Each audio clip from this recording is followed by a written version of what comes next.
Dagger of Kamui. Now this one is something else. Produced and directed by Rintaro himself. Based on a novel series. And if I think I got this right, they condensed about 7 novels into one film, which they have a whole wide expanding story. This is an epic of ninja proportions with Moribi Murano on the character designs, someone who supposedly did the illustrations on the covers of the book. This art is a little bit more geometric, blunt, block shaded, something that you'd expect from the coming era of OVA. I'm kind of disappointed that along with Ninja Scroll, this also didn't become a huge hit in the West. I kind of get why, and that there was a twofold situation going on here. One, it's really long. It's like 2 hours and 12 minutes, as well as the fact that when it did get an original release, mainly America, it was turned into a kids' film. And believe me, this is no kids' film. You can't just cut 40 minutes out of it and be like, yeah, there we go. Kids can watch this now. That'll be fine. It's complex. And it starts with a great hook, as it should.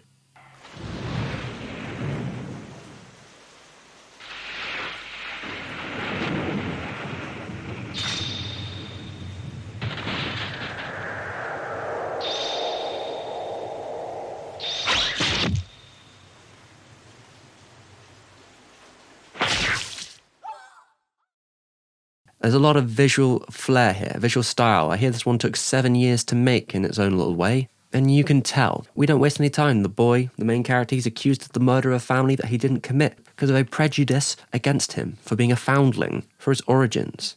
He makes this wild, angry, low-angle jump where everything styles, the colours warp and change.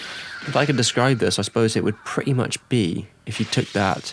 It's like if you took that one scene from Hagure Gumo with the assassination and stretched it into its own film, at least when the battles begin. The other reason I could see why Rintaro's Ninja Scroll didn't catch on is it's much more slow burn, thoughtful, less necessarily about a straightforward single action event of lurid details, and more about going somewhere. It spans countries, decades, wars, collapses of whole different eras of the country. It feels a bit like a film of yesteryear in that regard, like an old cowboy epic. And speaking of cowboys, we're going to get into that a little bit later on. The chase in this, at the beginning, that is a cool chase with the rough, brutal lines. Tons of talented animators were working on this project, bringing a huge amount of style. They like to condense in a very thoughtful way the story that's on patrol here. Mori Masaki actually did the screenplay, and yeah, impressive stuff. The way that they had to reinterpret so much content and get it all to the viewer without losing much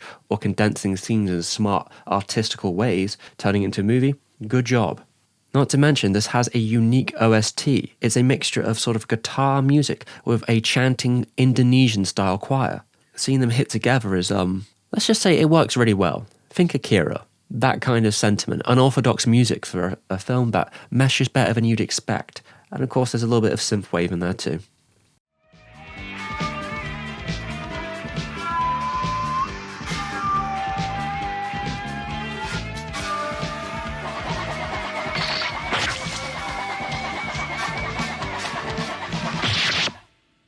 The vocal technique is called kakak, I think. I don't know how you pronounce it. I'm not going to assume that's right. But yeah, it brings a fantastic energy to the film that would be missed. Whenever that music begins, you know something's about to go down. That guitar tone, the traditional drums, the magical atmosphere happening here. And of course, that action is a stellar mix of colourful abstractions, red and black silhouettes, and artful depth. It's poetic, and I think it does have something to say, even if I'm having a hard time always deciphering it. What you'll notice is that the plot is twisty, turny, and long-lasting in this one. Sometimes something happens and you might be like, wait, what? What's going on now? But yeah, eventually it all makes sense. Yeah, Shinobi kills Jiro's parents. So at first I'm assuming, well, we're going to spend some time confronting the idea of catching this person and getting revenge. But it happens almost instantaneously. So you're like, oh, okay, what's happening next? Well, we get some stuff about Ainu. There's a mystery involved here. A mystery and a treasure that must be unlocked, that Jiro spends his whole life training towards. It seems once again we have a story that is set towards the end of the Edo era. Madhouse really likes that saying. This could be the longest Madhouse film we've seen yet, and it it covers a lot of ground there. Jiro jumping into hyperspace when he beats people down. We're going past continents and twisty turns. It all coming together with an abstract wash of colours as people are dismembered. It also tackles some stuff about Ainu history here. And like I said, prejudice seems to be a running theme within this. The weak and dishevelled fighting against the corrupt and powerful. That seems to be what continuously is happening throughout, even if it doesn't believe in somewhat political change. Seems to be a very nihilistic picture in the end. But you're really here for that treasure hunt. It's full of double-crossing, death, and deceit. Psychedelic nightmares happen where we can press down terrible events. No one in this story who is young nor old will survive. It's going to be a sorrowful trip. And I want to give some special attention to this masterful shinobi plot here, where like father, like son is taken to new levels. What a bunch of donkeys. They really expect this elaborate, ridiculous conspiracy theory to turn out. I say that, but it actually does work, so maybe I'm the one in the wrong here. But the amount of manpower and people that die for this simple plot of treasure that may or may not exist because they don't know is insane. Most of this film is spent on the run, and it gives us a very tense energy to the whole place. Even when Jiro spends time with people and gets to know them, there is a horrible tension in the air that you know that perhaps this isn't going to go well eventually. These people are probably not going to survive. Rarely anyone does. Magical ninja powers, ninjutsu, with one of its most iconic situations. They go to America and fight cowboys, and there are pirates. This is just insane. Like, the amount of iconography here is just too much to even think about sometimes. So if you've ever want to see shinobis versus cowboys, this could be for you. Not like something similar didn't happen once upon a time in the Wild West, but never have I really considered it being animated. You know, we are born naked and we die naked. Tragedy is everywhere. Some people are just born in the mud and there's no getting out of there without fighting a whole lifetime. At some point it starts talking about slavery and racism, second-class citizens. It's trying to get somewhat heavy. I think it maybe doesn't land. I appreciate where it was going here and what it tried to do in a very worldwide capacity, talking from the perspective of Ainu and Japanese, the idea of adopted children from the perspective of Native Americans, of black slaves, of pirates, a story of authority versus freedom. And if you thought Ninja Scroll was a little bit too exploitative in some areas, the dagger is maybe a little bit more nuanced in its presentation here. Oh god, this doesn't look good. But those cowpokes, they got prodded. Justice Earth is on the way some of the time. The downtrodden are Jiro's people. And it's all about fighting injustice and also hanging out with Mark Twain occasionally. And then suddenly the plot becomes One Piece.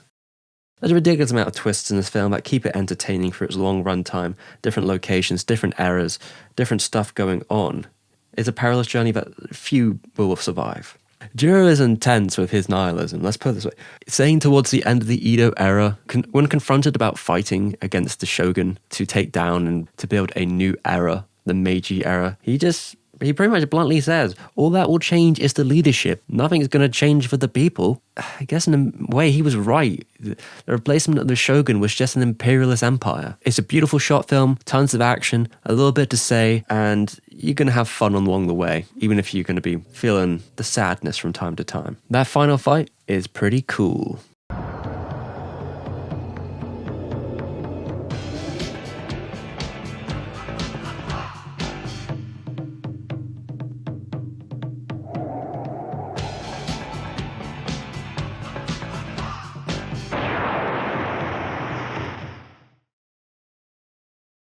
A lifetime erupts in 2 hours and 12 minutes. Yeah, I would want more people to watch this. I don't want to say too much just because I actually want people to watch it, and you can watch it on Midnight Pulp right now, so you don't really have much of an excuse. I was hoping there'd be like a HD release coming at some point, but beggars can't be choosers, eh?